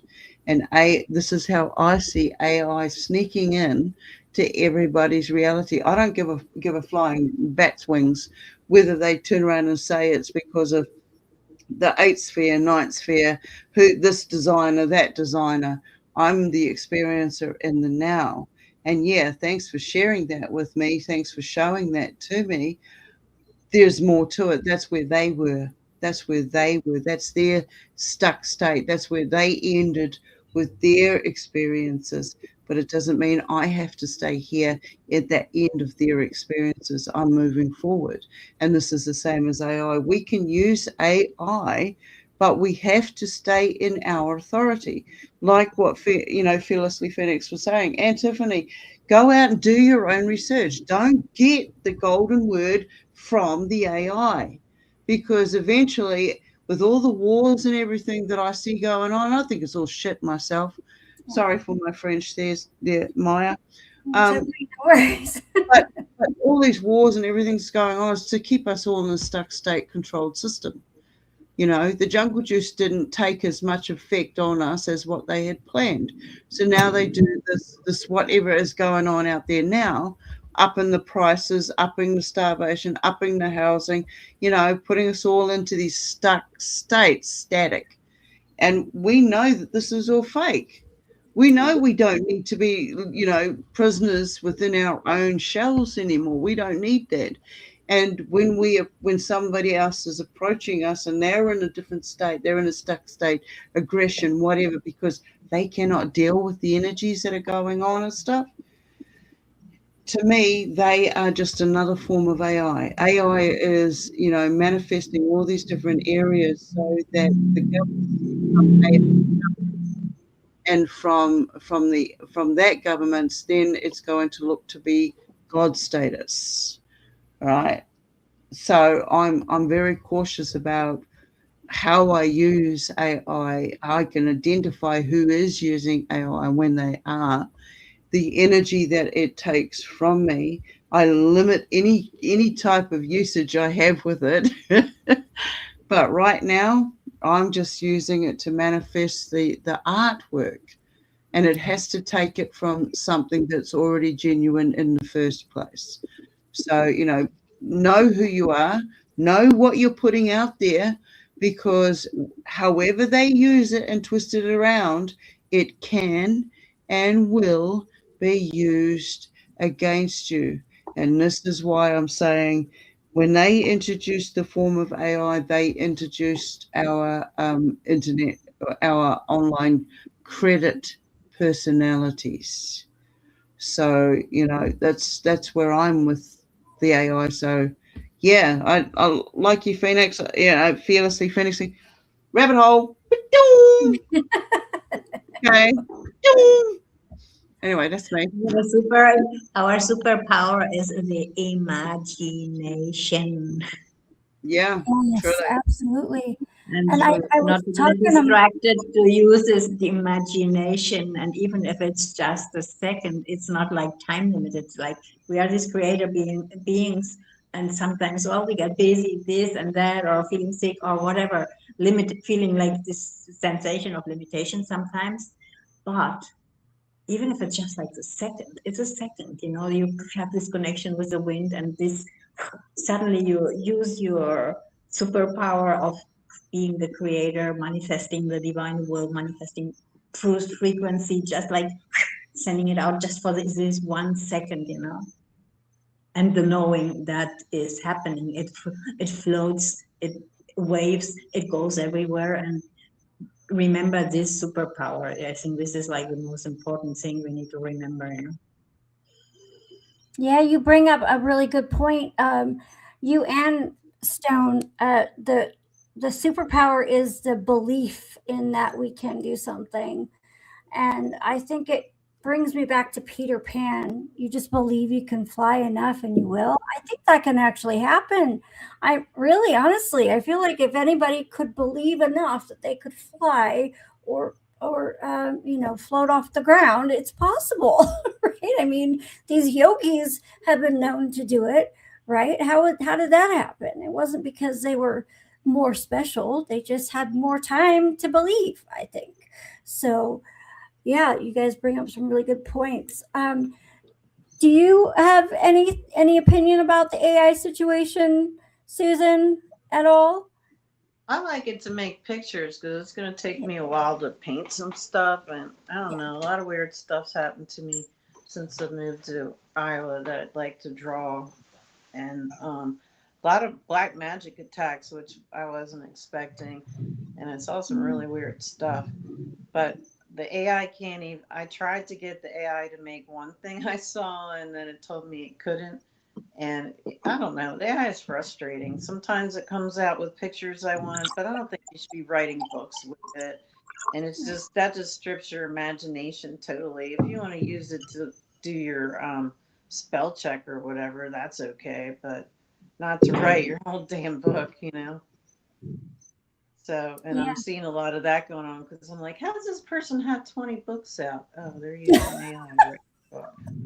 Yeah, and I'm like, oh, okay, now I don't feel so bad. It's not me just being unmotivated because I'm sore and tired and, you know, I want to go take a nap instead of write or whatever. Yeah, I was just talking about this subject, like these, all these. I think there's like a bunch of music out like in the mainstream that's been created by AI, and they're having to figure out like, well, is it really fair to give them any awards? I mean, whatever, that whole industry is kind of pooey, but you know what I mean. Like, and the books too. That like you can't really be an author of something you didn't write. If you just threw in information, then you could just be titled as information giver. I don't know. Definitely not author. The AI should have been written by Chat GPT or something. So yeah, Yeah, that's a because great point. I was trying to get it to do this one thing. Like I remember I was having a lot of interaction with the Fae, and I told Kelly, I was like, "Can you take this thing off of me? Because I know I keep having, like, it's this 3 sentence loop, and it's coming from the ex. I don't know if you did black magic or what, but when she would take things off, I can see exactly where it came from. You know, I can see the whole process. So when she was doing that and the Fae were really interacting with, I was sitting up on the table and this fairy, it was the size of a toddler, and just its head was over the top of the table, and it had leaves like for a hat. And she was taking my left pinky toe, and she kept bending it, you know. I was going, Kelly, Kelly, do you see my left pinky toe? She's bending it so you can see her. I don't know if you can see her, but I cannot do that with my left pinky toe. I'm not that talented. And I was trying to get the stupid AI to do that and have it my feet at the bottom of the table, and then there's another foot up by my head with a freaking fairy playing with the toe. I was like, that just drove me insane. And then I asked it because I remember the ex when we first got together. I woke up 3 o'clock in the morning because my guide's like, wake up and look. And I'm like, look at what? And they're like, grab your phone. The bedroom was dark. And I grabbed my phone and I looked, and there was like an inch long. It was like this wide on his spine. And I was the big spoon and he was the little spoon. That should have told me something right there. But anyways, it I looked and his back was open and it kind of looked, it almost looked like a vulva and the inner lips going like this, and it was sucking the loose out of my sacral and my root chakra. And I tried to get the AI to make that. I was like, it kind of looks like a lady's, you know. And it's like, we cannot make porn. And I was like, but it's not porn. Draw my damn picture, you know. And it's just so frustrating. I'm just gonna have to draw stuff myself because like that thing I saw, that was just part of the attachments or demons, whatever you want to call it, that was on him, that's still on him, that he likes playing with his demons. But yeah. And then I thought, oh, I was seeing that. No, I wasn't seeing that. I really saw what I saw. So yeah. Yeah, absolutely. I think it is frustrating. I've tried to have them make stuff and then they sent back some pictures that was from like a website. I'm like, no, I don't. Yeah, it is very frustrating. But it's not human. So, yeah. And it brings me to something. Maya had talked to me about this earlier because I got really sick this morning. I actually threw up. Sorry, TMI. for no reason. I don't vomit. That doesn't happen to me. Even when I was pregnant, I don't throw up. And so I was like, I wonder if they're messing with the G5 frequencies out here that maybe just do that out of nowhere and then recover. And she had mentioned something that I was already thinking about was like, what are they putting in these, like the jungle juice, the shoulder things, you know, what are they actually putting in those? I've always thought about that. And I noticed that the people who did get it did change. Their whole personality changed. And she mentioned something about there being nanobots in those that can hook to those frequencies, and the people that don't have those things in their, I hope I'm making sense. I'm trying to use code No, words. but it seems like those people that took it are mean. They're just angry and mean, and you're thinking that they're being nice to you, and then all of a sudden you got a complaint at your job or something. And I was like, I thought I just had a nice session with this person. I don't know what happened. But Yeah. and I don't know if they're getting drunk and getting angry and they start filling out forms and like downright lying about stuff, trying to get free things and stuff. I don't understand, because that's not something I would ever do. But Yeah. I watched people change, and they weren't even drinking. They would just be fine 1 minute, like you said, and then just irate the next. It was like, dealing with the worst sides of someone with multiple personalities. Not like us. We're all cool. We all, we all have the cool weirdness to us. So, yeah, anyways, there's definitely something going on with that. There definitely is nanobots or something that allows them to be okay, or maybe the signals are telling them how to act or what to get mad about. Everything just seems like a complete and utter distraction. That is for sure. I mean, just last week, they're like, oh, California is being threatened with drones from wherever. And I'm like, no, we're not. What are you talking about? You're trying to get us scared for no reason. It seems like they just throw everything at us at possible to get us looking away from the actual problem. And those yeah, of us who are make it aware, look, and yeah, and they're just getting us all emotional so they can harvest off our energies. So it's yeah, hard to be grounded. I got to just not look at the Epstein stuff, because I'll look at that and I was like, oh, so that stuff I remember from Mom Talk really was true. I was hoping it was a bad dream. yeah. Reading that, it I makes you really angry that these people are just running around. Nothing happens to them, but still, yeah. I actually had to stop looking at that stuff too, because I told myself I'm not going to go down that rabbit hole. I'm not going to, and I ended up doing it anyways. So that was bad on me. It just kept getting put in my face, and I know all the while they're putting it in my face on purpose to get me upset, because there is literally nothing I can do about it, and it just makes me sick to my stomach and angry, pretty much. So, yeah. Anyways, I also wanted to talk to you guys about.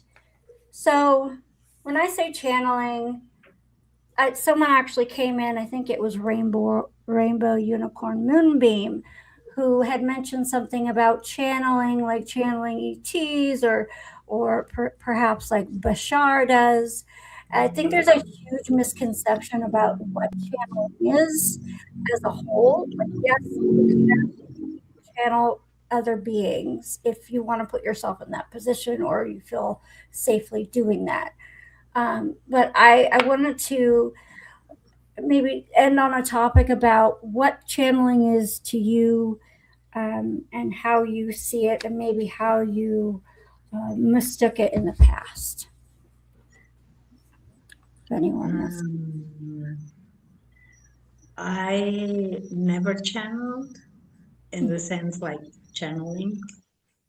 When I do my art, it's not like some outside something. It comes from the inside. It's my being. It's my it's connecting with source. So I never would say I'm channeling my art or so. And I think there's a lot of danger, because we know that angels can like hide as if they were like they are demons, and can put themselves like as if they are like whatever. So I think it's a very dangerous thing happening. And I noticed very early on, like, all these channeling from Archangel Michael or something like that. Like in the beginning, like, I don't know, 20 years ago, I were reading, was on the email list, and they sent you this channeling Archangel Michael, and it's always the same. It's always the same thing. So I very early say, okay, bye bye. Yeah, And regurgitating. I have seen many people taking over, getting sick because they are channeling something outside. We don't need that. I mean, I mean, it's connect the source, and I need to leave the conversation, and I would like to offer, like, instead of channeling, Yeah. say goodbye Yeah, was of a course. first one, Beautiful. and yeah.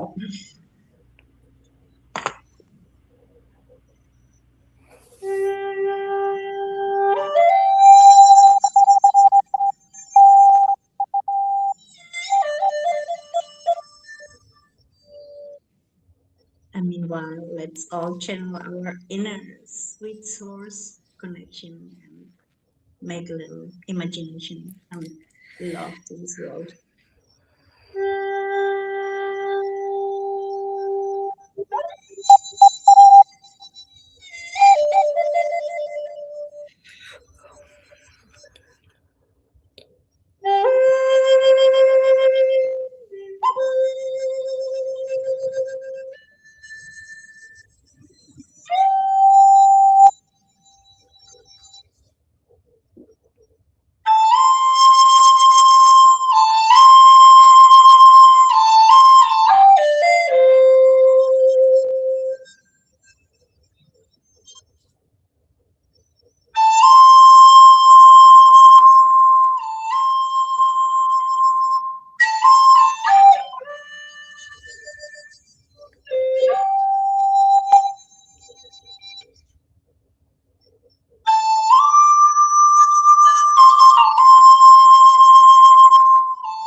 Awesome. Thank you so much. That's so beautiful.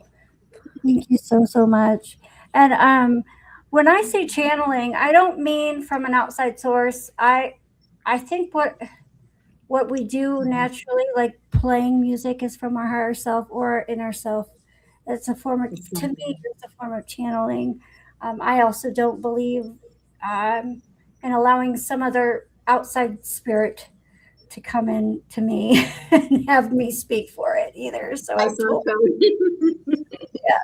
yeah, I don't believe it's safe, and I don't believe half the people that say they're channeling are actually channeling. And if they are, yeah, they're at danger and at risk for sickness and possession. Even, I mean, I don't know. That's just my opinion. I could be wrong, but that's just how I feel about it. I feel the same way. Yeah. Yeah, I and just you, want to say it's Why so do they very have to use your beautiful. meat suit? Why can't they telepath? I just think that's rude. right. Mhm. It's like a sick invasion of privacy, or Yeah. yeah, control. I agree. Does anybody else have any opinions about what channeling means to them? Oh, you're muted. Stone Hobbit, you're muted. All right. Found that right button. Technology. Me. Yeah, gotta have fun. Just give me a machine to fix, okay? Don't give me technology. Okay, I just want to say thank you, Maya. Maya, sorry. That was absolutely beautiful. I felt that all the way through. And what I got was, Indian girls at play. Absolutely. I truly did. Thank you very much. And yes, as a channeler myself, I have known the voices coming in and asking for permission. Please give this message as a medium. Please give this message, or please direct this to energy to blah, blah, blah. And so I know that side of it. And I have seen those that have been possessed. They have lost their own control because of another parasitical entity that has come in and taken over. And they have identified that I can see them.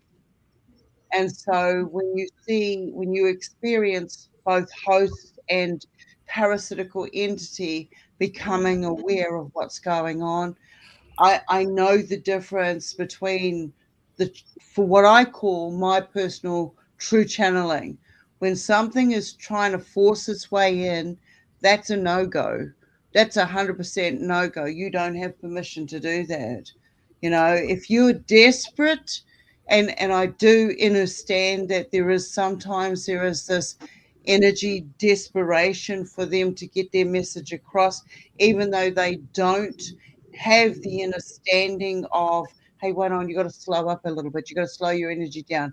And this is just the way they were in their lifetime, when they were here, and they couldn't get their message through. So in that lifetime where they've, transitioned to, they are still of that energy of that, but that doesn't make them bad. It doesn't make them possessive.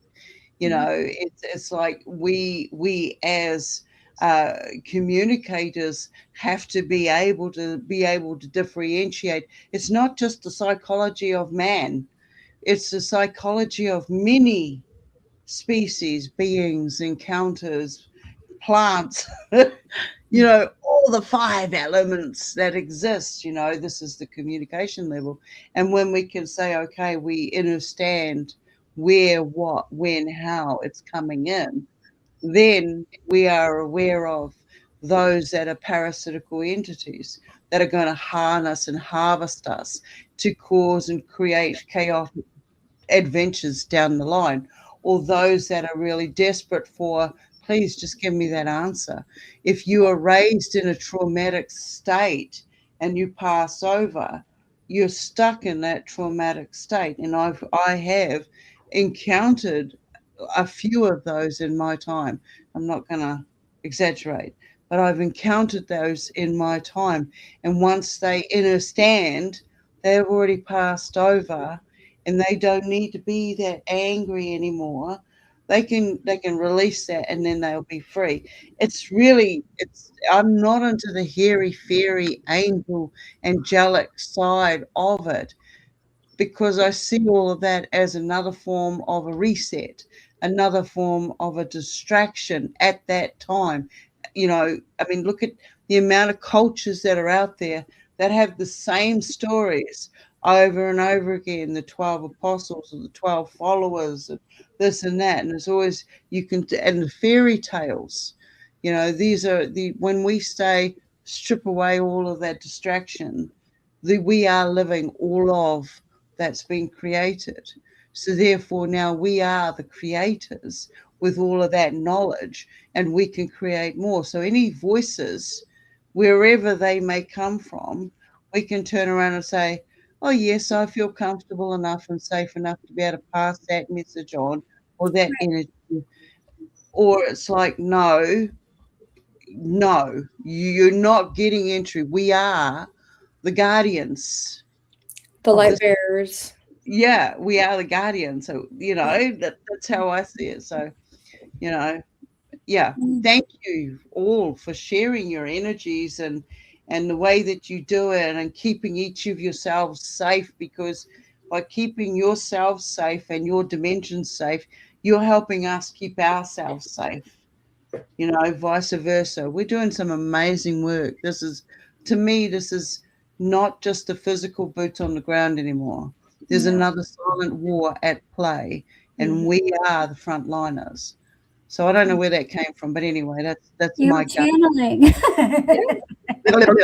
Yeah, well, You're channeling information. Yeah. there's some channelers out there. I'm sorry, I really just can't do. Me neither. It's like, Right. come on, Yeah. come on, drop that facade. Yeah. Get on with the real mission. If you've got these abilities and you're putting it out there, put the truth out, because you will be exposed if you don't stay authentic. I don't give a shit who they are. Excuse my French again. And us stop with the interrupting we them. do it. That's me. And there's like I think there's a huge difference between like getting a message from spirit and relaying the message, and then having something where you need to be in some kind of trance state in order for that entity to, you know, semi fully possess you to use your physical capabilities. It's I tried it one time way back when, and it scared the shit out of me, and I was like, no, it doesn't even sound like me. I don't feel like it. Felt like I had pressure in my head. Even it was not comfortable. So but that's me, you know. Everyone's has a right to their own opinion, but I agree. Yeah. What you just said, though, that is the most important statement ever. Is that people need to realize is that how they receive and how they channel is as personal as their opinions. Mhm. Because that is like I don't know about anybody else, but that's my biggest pet peeve, is that people have fallen to the monopolizing, monetized, commercialized version of what spiritual connection is. Mhm. And so, like, the definition, whether it be like in a dream where a fox means a trickster. Well, what if a fox actually means the teddy bear your grandmother gave you when you were 2? And it's actually something that means something comforting and loving. So just like that is that we need to use discernment, and that we need to remember that everybody's version of channeling is their own. And yes, there's going to be similarities, just like how we know that onions have a similar profile between many different people. But how each individual person tastes the onions on their own is their own. Just like when I look at the color blue and you look at the color blue, you may see it as a completely different shade or version of blue than I do. Whether it's closer or not, whatever. It's the fact there is commonalities. But to base our whole premise on the fact that this is blue and not green, this is spicy and not spicy, that's not fair, because we are willing to accept that other people have different spice tolerances. So why can't there be different versions of different channeling? Different essences of where a little bit of this comes through and a little bit extra of that comes through. What we get, it balances out and it creates our perception throughout. And I think that is such a key factor, that as long as we're trying to abide by a dictionary and a monetized version of what is expected, and if you don't do it as the expected dictionary monetized way, that you're not going to be successful, you're not doing it for realsies, I think we're still just continuing a monotonous recycle of what we've had within other divisions of thoughts and philosophy and religion. Mm-hmm. And I think that's the biggest thing, is as soon as we learn that how one person can taste a jalapeno, even though there's a Scoville, even a Scoville for a jalapeno has a variation of degrees, because how I taste it and how you taste it is going to be different.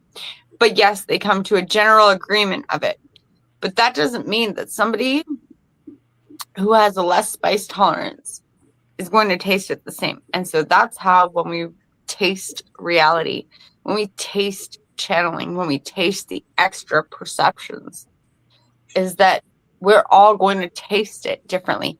And some of us are equipped with more sour taste buds. Some of us are equipped with more sweet taste buds. And some of us are more equipped with unusually like extravagant taste buds that just like, bring it on, baby. But it's all there. And to judge one another and say that because, well, I can handle the hottest hot spice, that's what we're doing to each other when we confront each other on our channeling and when we monopolize it and monetize it. And I think that we need to understand that so much is that the way that food is diverse across our entire world. I mean, one single dish in a small country can vary from town to town, let alone family to family on one street. Imagine what our perceptions actually can be varied and how we perceive. Because each of us have like these little like bars that get filled and varied, and all of us are going to feel it in a different way. What we need to learn is that every feeling is acceptable, but to feel it fully and not avoid it. Sorry, I went down a rabbit hole on that. No, all good, girl. Yeah. I need to say goodbye, ladies. I just want to say thank you, Maya. Oh yeah, thank you. Thank you, so much. everybody, for your beautiful presence. I could feel your energy is really like it's reactivating me also. So it's always beautiful to come together, and each of us, it's a healing. I mean, whenever we come together, we activate each other. So thank you. Thank you for singing so beautifully and playing your flute so beautifully, Maya. Oh, I have a question for you before you leave. Are you on your way out? Is that what I missed the first part? I'm sorry. Well, Cosmic Voice wants to know who made your flute. He's a Oh flute no, player. this flute I got it in Germany when I visited Germany. It's a normal, you know, the small ones you used in the school when we were younger. I don't know, but in wood. In Germany, you have those in wood, but this is a big one. So I got it in the second-hand shop. I saw it and said, "This is mine." Oh, cool! That's a good find. Awesome. I don't know if you can see that. It's wood. It's Yeah, like I can the see. typical made in Germany. I love it. Ours were plastic here in America. Yes. Oh, and I forgot also to say, anybody who's interested in my services, I mean, I'm not professional, whatever stuff here, but with my phone, I can record a song, your personal song. You even also like, I do these tiny little paintings or these tiny DNA things. You can also have like 2 for 1, a tiny little painting and a song. But the song for now is the most easiest because you don't have to send it. So you just reach out if you feel like you want your personal connection to your personal star, your personal whatever mission. It's something intuitive I do, and just give me a call on Facebook or on email. And what was the question? What was your other question? Oh, that was it. It was just where did you get your flute from? Cosmic Voice wanted to know, but yeah, all her information is down in the description. I don't know if I put her email, but I'll add that in case anybody wants to get a hold of her there.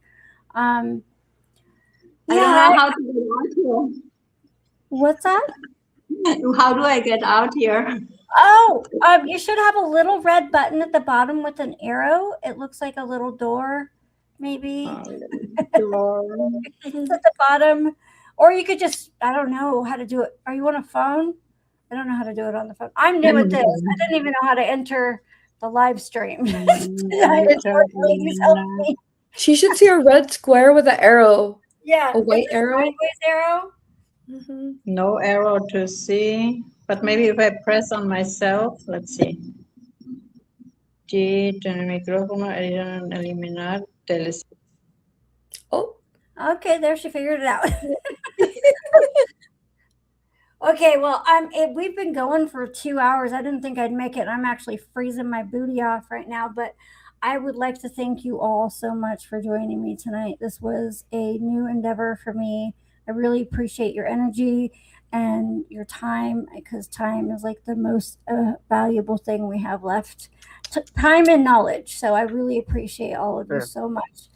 And if you want to go around and tell everybody real quickly where they can find you, if you want them to know where they can find you.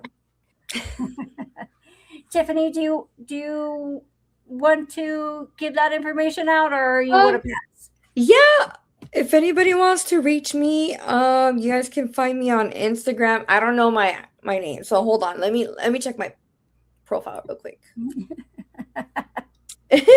It's Kelly Dream Girl 1904. Okay, you want to send that to me, and I'll link it in the description? Yeah, Cool. I'll send it right over. Awesome. And Stone, where can anyone find you if they want to find you? Yeah, well, that comes with a disclaimer, Yeah. Enter at your own peril, not mine. Okay, you can find me at stonehobbit.com, or my email is stonehobbit2@gmail.com. You can find us on Facebook. If you just basically go to stonehobbit.com, it's a Weebly webpage. You'll be able to find us through there, whether it's through Hearthfire Hangout, which is a weekly, basically a support group, if you want to call it such. We come together, we hang out, we drop our shit, and we move on. The next one after that, we do a writers group, a motivational writers group. So, there's no wrong way of doing it as long as you're doing it, and that's the main motto. So it's a form of shadow work. You go places you don't even expect to go, and it's a great bunch of people. Both Maya and Susan are already part of this. I'm sorry if I drop you guys into it, No, but it's you're there. and amazing stuff comes out of us. So yeah, just type in Stone Hobbit, you'll find me all over the place. Yeah. Anyway, that's me. Thank you, Stone. Fearlessly, do you want to tell everybody where they can find you? Shit. Anywhere you look, Fearlessly Pheonixing, and that's that. I have like the name across everything, or fearlesslypheonixing.com or fearlesslypheonixing@gmail.com. You just type in Fearlessly Pheonixing into anything, and you'll usually find me. It's You're pretty the- simple. I like to make things simple. Awesome. Thank you. And Susan, do you want to tell everybody where they can find you? I'm Divine Connections with Susan.com, and then I'm on Facebook, and I have a private like woo SSP page that's the Phoenix, and then I'm on IG, 2 accounts, First Wave, Indigo, Soul Star, and then Susan Long, and then I have a TikTok that I do reels on too. Awesome. Thank That's you. Thank you so much, you guys. And thank you, everyone who was in the chat tonight, and anyone who just watched in the background lurking, anybody who's going to watch us on the recording afterwards. Thank you for joining us as we take a broader look and listen to the echoes beyond the veil. Good night. Good night, everyone. Nice. Good night, ladies. If I can figure it out.